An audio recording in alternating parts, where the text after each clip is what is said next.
बच्चों आज हम लोग क्लास 9 हिंदी स्पर्श भाग 1 कोर्स बी के चैप्टर नंबर 15 अरुण कमल द्वारा रचित कविता नए इलाके में और खुशबू रचते हैं हाथ पर बात करेंगे। जी हाँ, आज के इस वीडियो में हम इन दोनों कविताओं के भाव अर्थ को समझेंगे कि इन दोनों कविताओं के माध्यम से कवि हमें क्या कहना चाहते हैं, उनका इन कविताओं को लिखने के पीछे उद्देश्य क्या रहा है, इन सभी पर हम चर्चा करेंगे। बच्चों आप सभी को बता दूं कि ये जो चैप्टर है ये आपके टर्म 2 के एग्जाम में आने वाली है, इसीलिए टर्म 2 के एग्जाम के पॉइंट ऑफ व्यू से ये चैप्टर बहुत ही इंपॉर्टेंट है। ठीक है, तो इन चैप्टर को लेकर मैं 2 वीडियो बनाऊंगा। आज के वीडियो में हम चैप्टर का एक्सप्लेनेशन को देखेंगे, उसके बाद और एक वीडियो बनाऊंगा, उस पर हम इस चैप्टर से रिलेटेड क्वेश्चन आंसर पर बात करेंगे। तो चलिए बच्चों आज का टॉपिक को शुरू करते हैं। आज का टॉपिक को शुरू करने से पहले नमस्कार बच्चों, दिस इज सागर विश्वकर्मा और आप सभी का मेरे way to learning SP channel में बहुत बहुत स्वागत है। बच्चों जैसा कि मैं आपसे पहले भी कह चुका हूं कि किसी भी चैप्टर को पढ़ने से पहले उस चैप्टर से रिलेटेड कवि या फिर लेखक के विषय में जानना बहुत ही जरूरी होता है। तो चलिए समझने का प्रयास करते हैं कि ये अरुण कमल कौन है। अरुण कमल का जन्म 15 फरवरी 1954 को बिहार के रोहतास नामक जिले में हुआ था। जिला मतलब डिस्ट्रिक्ट, तो रोहतास नामक डिस्ट्रिक्ट में ये जन्मे हैं।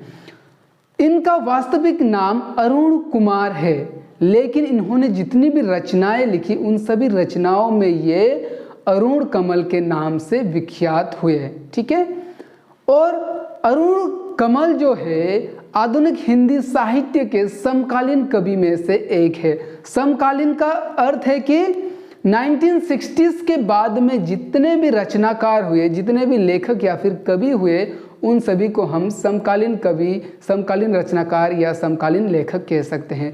तो ये इन्हीं में से एक है। हाल ही में ये पटना के विश्वविद्यालय में इंग्लिश के प्राध्यापक है। प्राध्यापक मतलब प्रोफेसर है, इंग्लिश के प्रोफेसर है। सन 1960s के बाद में देश में जो भी समस्याएं उत्पन्न हुई उन सभी समस्याओं का चित्रण इनकी कविताओं में देखी जा सकती है। ये मुख्य रूप से कवि थे, लेकिन कवि होते हुए भी इन्होंने कई आलोचनात्मक निबंध भी लिखे। आलोचनात्मक निबंध मतलब जिस निबंध पर, जिस ऐसे पर ये क्रिटिकल एनालिसिस कर बात करते थे, तो कई आलोचनात्मक निबंध भी लिखे।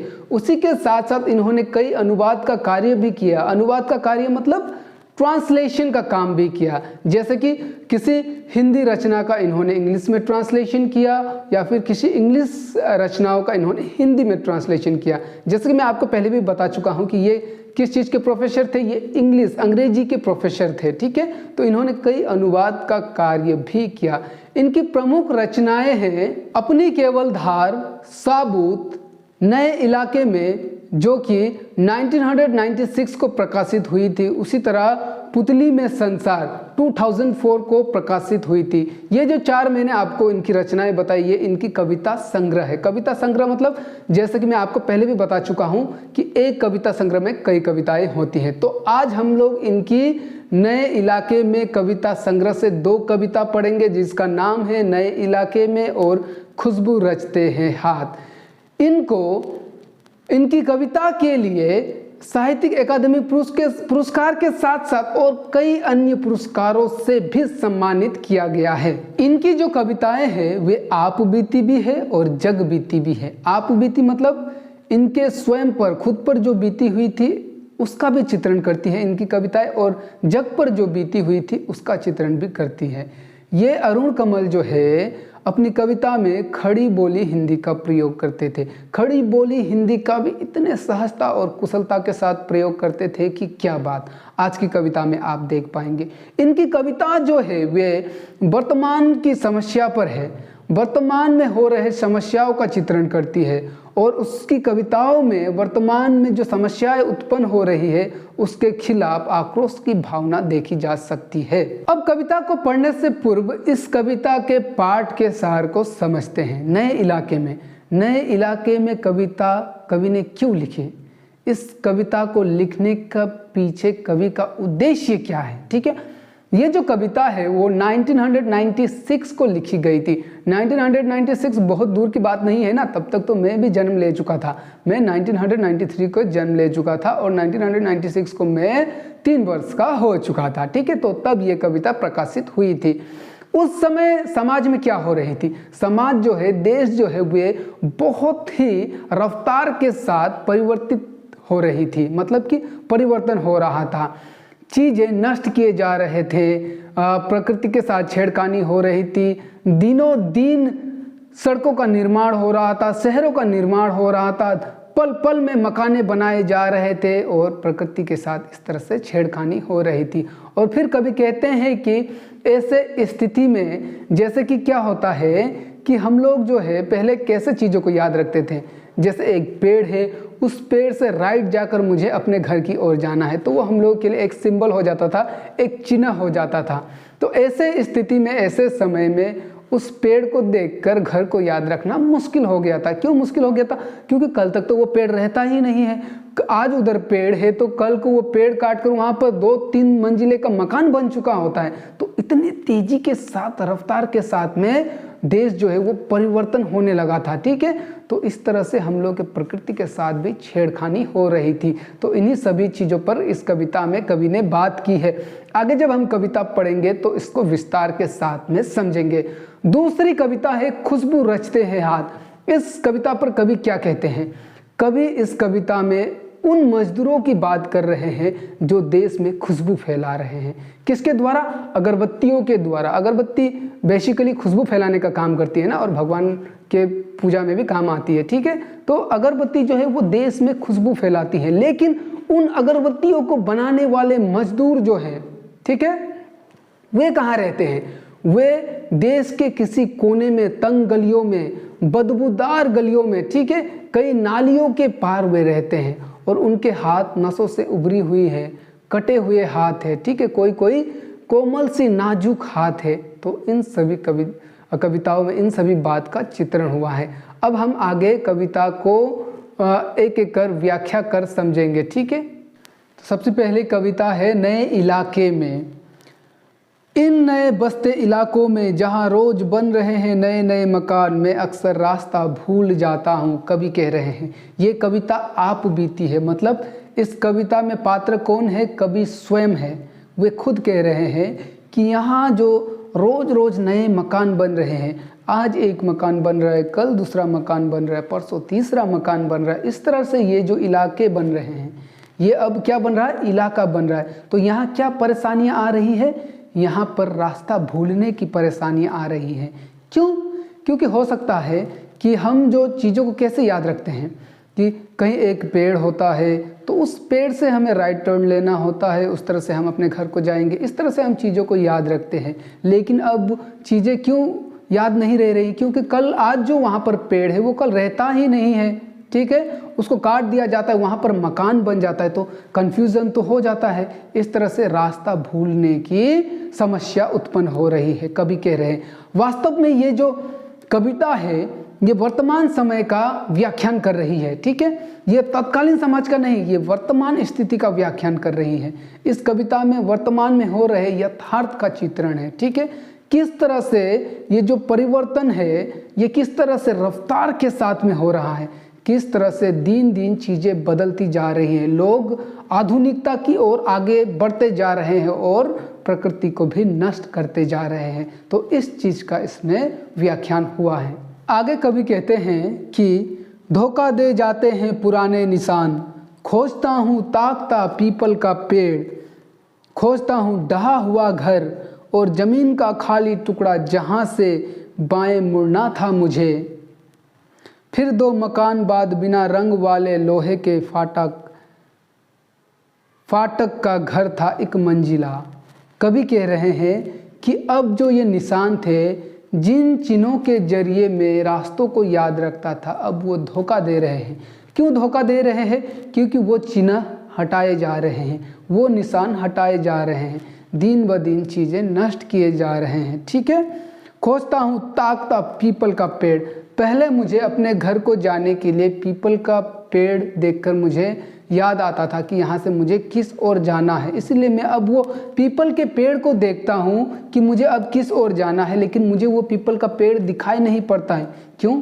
शायद वो पीपल का पेड़ काट दिया गया है और वहाँ पर नए नए मकान खड़े कर दिए गए हैं, तो रास्ता ढूंढने में कवि को परेशानी हो रही है। फिर कवि कहते हैं कि खोजता हूँ ढहा हुआ घर, वो गिरा हुआ मकान भी मैं ढूंढता हूँ जिससे मुझे अपने घर की ओर जाने का रास्ता याद रहता था। अब वो ढहा हुआ गिरा हुआ मकान भी मुझे नहीं दिखाई पड़ता, और वो ज़मीन का टुकड़ा जहाँ से मुझे बाएं ओर मुड़ना था, अब वहाँ पर ज़मीन का टुकड़ा ही नहीं बचा है।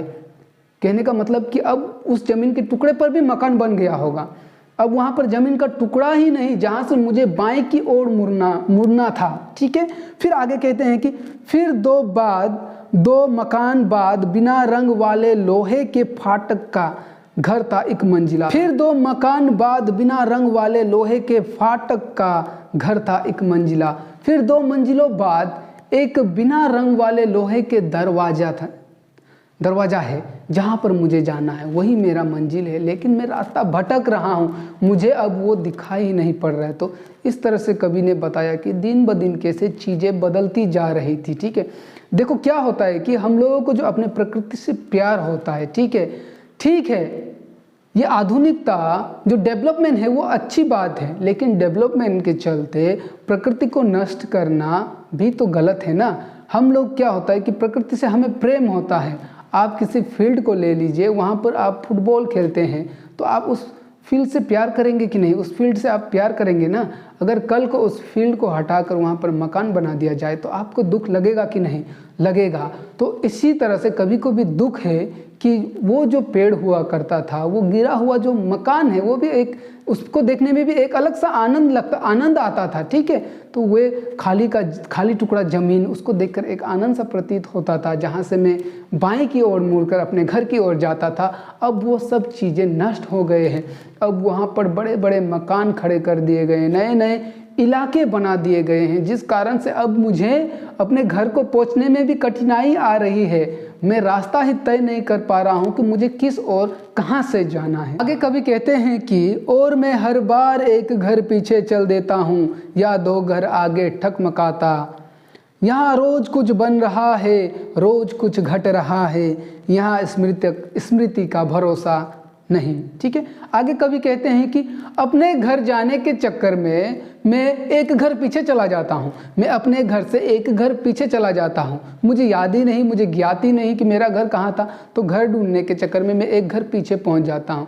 क्यों याद नहीं? क्योंकि दिन प्रतिदिन चीज़ें बदल रही है, तो कैसे चीज़ों को याद रखे। ठीक है, और या फिर मैं 2 घर आगे ही किसी का दरवाज़ा खटखटाने लग जाता हूँ, डगमगाते हुए 2 घर आगे ही मैं घुस जाता हूँ अपना घर सोचकर। ठीक है, तो कभी कह रहे हैं कि यहाँ हर रोज़ कुछ नया बन रहा है, कुछ चीज़ें ऐड होती जा रही हैं, और यहाँ हर दिन कुछ चीज़ें नष्ट होती जा रही, माइनस होती जा रही।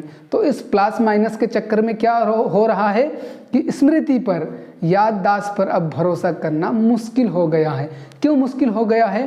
क्योंकि आप जिस चीज़ को देखकर चीज़ों को याद रखते थे, वह चीज़ें नष्ट हो रही है। ठीक है, वह चीज़ें अब है ही नहीं, कहीं कुछ ऐड हो रहा है, कहीं कुछ माइनस हो रहा है। तो इस प्लस माइनस के चक्कर में अब स्मृति पर, अपने याददाश्त पर भरोसा करना दुभर हो गया है, मुश्किल हो गया है। आगे कवि कहते हैं, एक ही दिन में पुरानी पड़ जाती है दुनिया, जैसे बसंत का गया पतझड़ को लौटा हूँ, जैसे बैसाख का गया भादों को लौटा हूँ। अब यही है उपाय कि हर दरवाजा खटखटाओ और पूछो क्या यही है वो घर।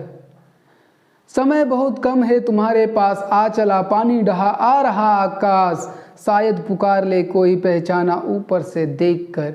कवि कह रहे हैं कि अब एक ही दिन में दुनिया जो है वो पुरानी सी पड़ती है। क्यों पुरानी सी पड़ती है? क्योंकि नए नए चीज़ें बन रहे हैं। महज एक ही दिन में नए नए मकानों का निर्माण हो रहा है, नए नए सड़कें बन रहे हैं। ऐसा लगता है, वैसे तो एक ही दिन हुआ है, लेकिन ऐसा प्रतीत होता है कि मैं महीनों बाद यहाँ पर आ रहा हूँ। ऐसा लगता है मैं बसंत को यहाँ से गया था और पतझड़ को लौट कर आ रहा हूँ। बसंत किस ऋतु को कहा जाता है?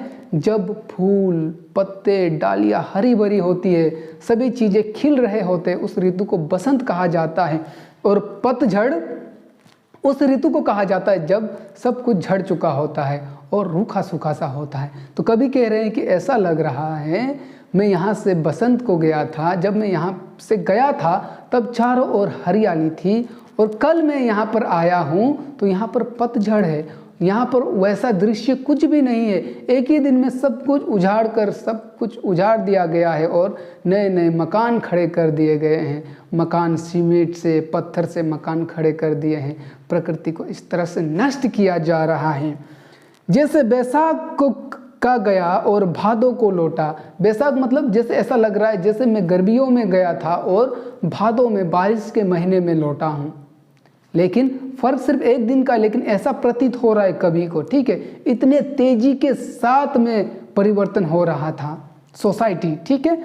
उसके बाद अब यही उपाय कि हर दरवाजा खटखटाऊं।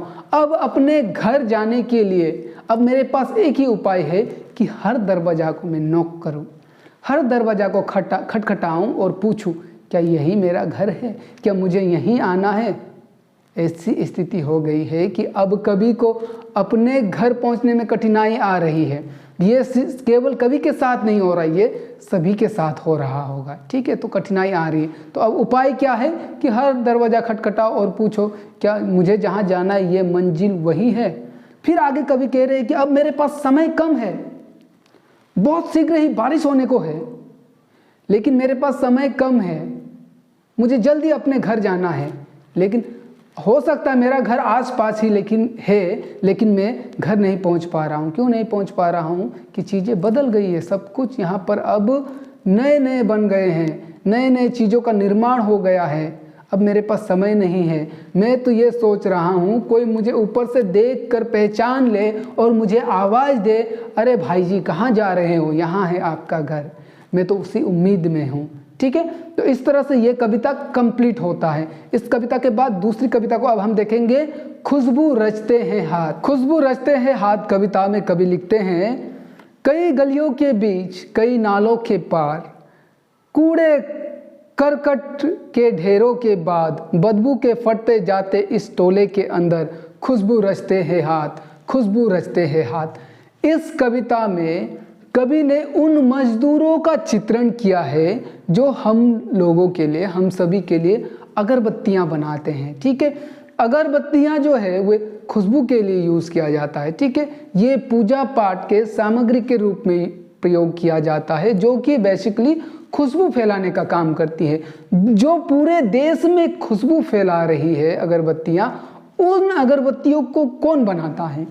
उन अगरबत्तियों को बनाने वाले मजदूरों की स्थिति का चित्रण इस कविता में मिलता है। वो कहाँ पर रहते हैं, किन गलियों में रहते हैं, देश के किन कोने में रहते हैं, उसका चित्रण इस कविता में देखी जा सकती है। ये कविता में अगरबत्तियां बनाने वाले मजदूरों की विडंबना का व्याख्यान किया गया है, उनके जीवन के यथार्थ चित्रण का व्याख्यान किया गया है।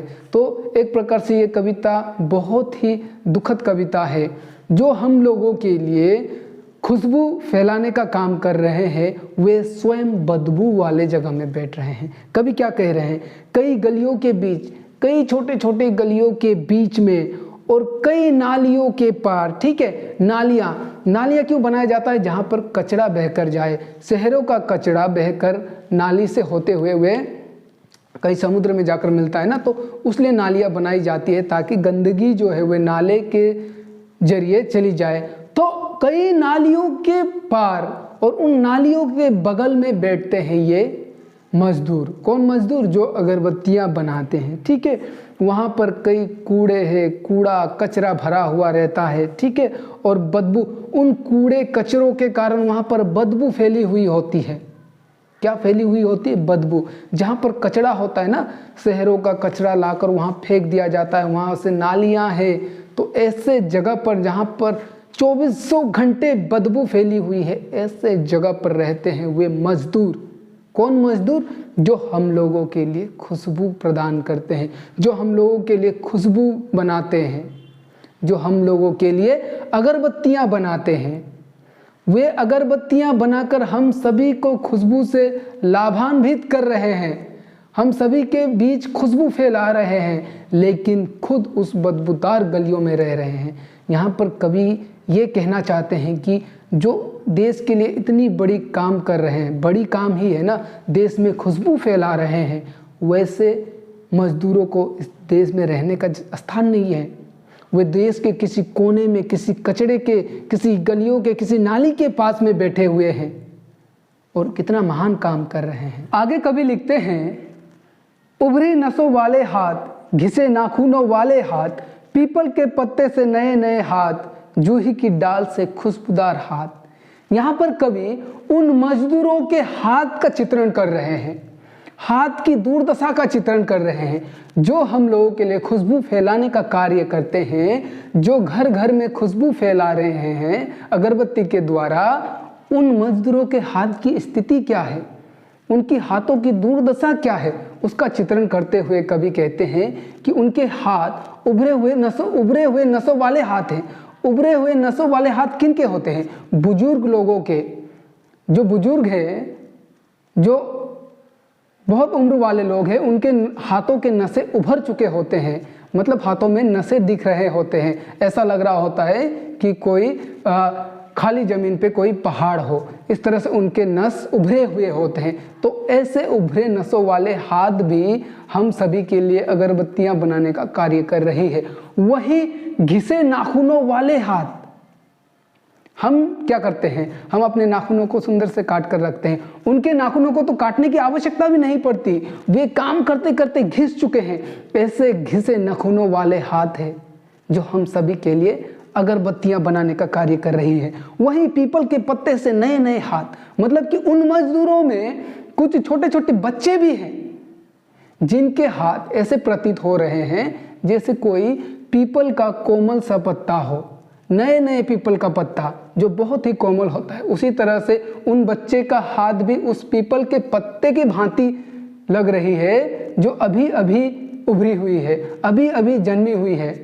कहने का तात्पर्य कि उनके हाथ इतने कोमल है, फिर भी वो कार्य में लगे हुए, फिर भी वे हम सबके लिए सुगंध फैलाने का कार्य कर रहे हैं। वही फिर आगे कहते हैं कि जूही की डाल सी खुशबूदार वाले हाथ, मतलब जूही के फूल वाले डाल सी खुशबूदार हाथ। कहने का मतलब कि कुछ युवतियां, कुछ लड़कियां, ठीक है, कम उम्र वाली लड़कियां, 13-14 साल वाली लड़कियां भी ये कार्य कर रही है। तो उनकी हाथ जूही की फूल की डाली सी खुशबूदार हाथ है, वे भी हम सभी के लिए अगरबत्ती बनाने का कार्य कर रही है। वही आगे लिखते हैं कि गंदे कटे फिटे हाथ, मतलब उन लोगों के हाथ की स्थिति क्या है, वो गंदे हैं, कार्य करते करते वो गंदा हो चुका है, अगरबत्ती बनाते बनाते वो हाथ गंदे हो चुके हैं। आगे फिर कहते हैं जख्म से फटे हुए हाथ, और काम करते करते उनके हाथों में जख्म भी लग चुके हैं। तो ऐसे हाथ हम सभी के लिए खुशबू रचा रहे हैं, हम सब के लिए खुशबू प्रदान कर रहे हैं, हम सभी के लिए अगरबत्तियां बना रहे हैं जो घर घर में खुशबू फैला रहे हैं। तो यहाँ पर कवि ने उन मजदूरों के हाथ के बदौलत उस यथार्थ का चित्रण किया है जो वास्तव में है।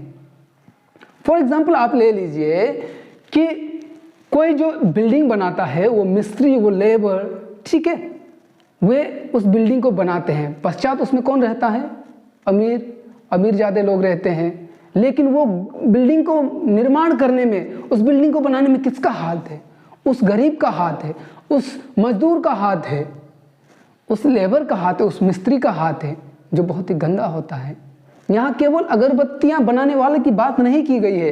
इस कविता को आप गहराई के साथ पढ़ेंगे तो यहाँ पर नीच वर्ग के लोग, जो श्रमिक होते हैं, जो मजदूर होते हैं, उन सभी का चित्रण मिलता है। समझाने के लिए कवि ने अगरबत्ती बनाने वाले का जिक्र किया है, लेकिन वो वक्रोक्तिक प्रकार से सभी मजदूरों के हित में बात कर रहे हैं। उनकी व्यवस्था, उनकी दशा का चित्रण कर रहे हैं, ठीक है। आगे कवि लिखते हैं, यही इस गली में बनती है मुल्क की मशहूर अगरबत्तियां, इन्हीं गंदे मोहल्लों के गंदे लोग बनाते हैं केवड़ा, गुलाब, खस और रात रानी अगरबत्तियां। दुनिया की सारी गंदगी के बीच दुनिया की सारी खुशबू रचते रहते हैं हाथ। अब यहाँ पर कवि कह रहे हैं कि इसी गली में, यही वो गंदी गली में जहां पर लोग जाने को भी घृणा करते हैं, ठीक है, वहां पर बदबूएं फैली हुई है, लोग वहां पर जाने से घृणा करते हैं, उसी गली में वो मशहूर अगरबत्तियां, वो ब्रांडेड अगरबत्तियां बनते हैं जिसको हम अपने घर में लाकर प्रयोग करते हैं और अपने घर में सुगंध फैलाते हैं, प्रभु की आराधना करते हैं। वो अगरबत्तियां वास्तव में कहाँ बनती है? उस बदबूदार गलियों में बनती है। आगे कभी कुछ अगरबत्तियों का ब्रांड के नाम से बता रहे हैं कि गुलाब, खस, रात रानी, केवड़ा नामक ये सभी अगरबत्तियां जो है उसी बदबूदार गलियों में बनते हैं, ठीक है। दुनिया की सारी गंदगी के बीच, जहां पर दुनिया का सारा गंदगी फेंका जाता है, जहां पर कई कचरे से भरे हुए गाड़ी वहां जाकर कचरा फेंकती है और कई नालियां गंदगी लेकर जाती है, उस गंदगी के बीच में बैठकर वे मजदूर लोग अगरबत्तियां बना रहे हैं।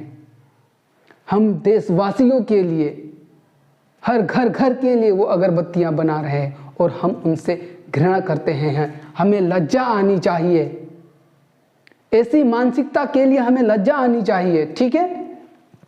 आगे फिर लिखते हैं, खुशबू रचते हैं हाथ, खुशबू रचते हैं हाथ। तो वही हाथ जो है खुशबू रचने का काम करते हैं, जिस हाथ का खाने के लिए भी हम घृणा करते हैं। अगर वो हमें कुछ दे दे तो हम शायद ना खाएं, हम उनके हाथ से खाने के लिए हम घृणा करते हैं। इतने गंदे लोगों के हाथ से हम कैसे खाएं? तो हम ऐसी मानसिकता रखते हैं, लेकिन उन्हीं के द्वारा बनाया गया अगरबत्ती लाकर हम अपने घर को सुगंधित कर रहे हैं, हम अपने घर में खुशबू फैला रहे हैं। क्या हमने कभी उनको देखा है कि वो किस तरह से, किस गली में रहकर हमारे लिए ये कार्य कर रहे हैं? क्या उनकी स्थिति का हमें अंदाजा भी है? जो हमारे लिए इतने सुगंध फैला रहे हैं वो किस स्थिति में रह रहे हैं, किस अवस्था में है, उनकी अवस्था का हमें ज्ञात भी नहीं है। तो इस तरह से ये चैप्टर कंप्लीट हुआ। हमने 2 कविताओं को देखा, इनके कंप्लीट एक्सप्लेनेशन को कर दिया। आशा करता हूं कि आपको मेरे द्वारा बताया गया एक्सप्लेनेशन समझ में आया होगा। अगर फिर भी समझ में नहीं आया तो आप मुझसे कमेंट करके पूछ सकते हैं, मैं ज़रूर आपकी सहायता करूंगा। बच्चे, बहुत जल्दी मिलते हैं अगले वीडियो के साथ, जिस पर मैं इस चैप्टर से रिलेटेड प्रश्न अभ्यास पर बात करूंगा। इस चैप्टर से जितने भी प्रश्न पूछे गए हैं उन सभी प्रश्न के उत्तर को लेकर आपके सामने आऊंगा।